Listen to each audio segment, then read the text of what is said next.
یہ نرگس صاحبہ انڈیا سے پوچھتی ہیں فجر چھوڑ کر باقی نمازیں پڑھنا، اگر ہم فجر کی نماز نہ پڑھیں تو کیا باقی نمازیں پڑھ سکتے ہیں یا وہ بھی قبول نہیں ہوں گی؟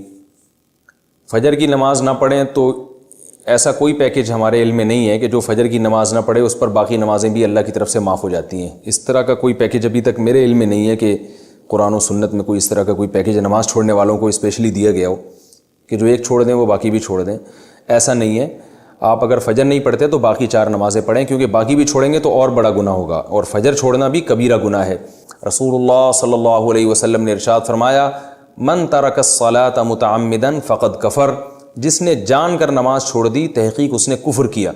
تو یہ خوب سمجھ لینا چاہیے کہ اسلام لانے کے بعد نماز جان بوجھ کر قضا کر دینا، اس سے بڑا کوئی جرم اسلام میں ہے نہیں۔ یہ تو تصور نہیں تھا پہلے زمانے میں کہ کوئی مسلمان ہو اور جان کر نماز قضا کر دے، تو اسلام کی علامت ہے۔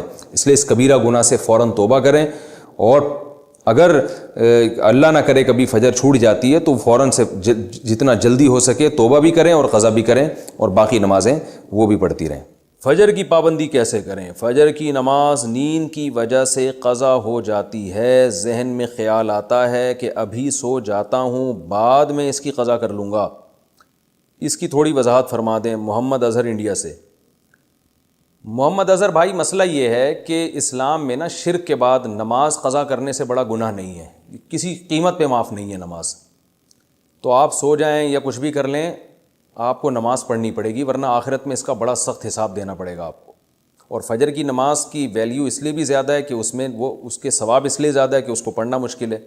تو 2 کام میں آپ کو بتاتا ہوں، وہ اگر کر لیں تو انشاءاللہ آپ سے پابندی ہو جائے گی۔ نمبر 1، صبح اٹھنے کے لیے آپ ایک الارم والی گھڑی لیں جس کے الارم کی آواز بہت تیز ہو، اور وہ آپ جہاں سوتے ہیں اس جگہ سے دور رکھیں، کہیں دور الماری پہ رکھیں، تاکہ جب وہ بجے تو اتنی زور سے بجے کہ آپ کے 14 طبق روشن ہو جائیں، اور محلے والے آپ کو بولیں کہ بھائی جا کے اس کو بند کرو۔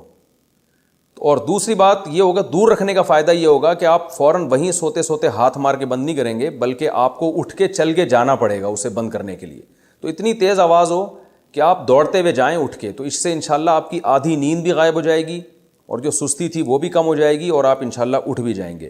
دوسرا کام آپ نے یہ کرنا ہے کہ جس دن فجر کی نماز قضا ہو جائے اس دن آپ نے فجر صبح کا ناشتہ نہیں کرنا ہے۔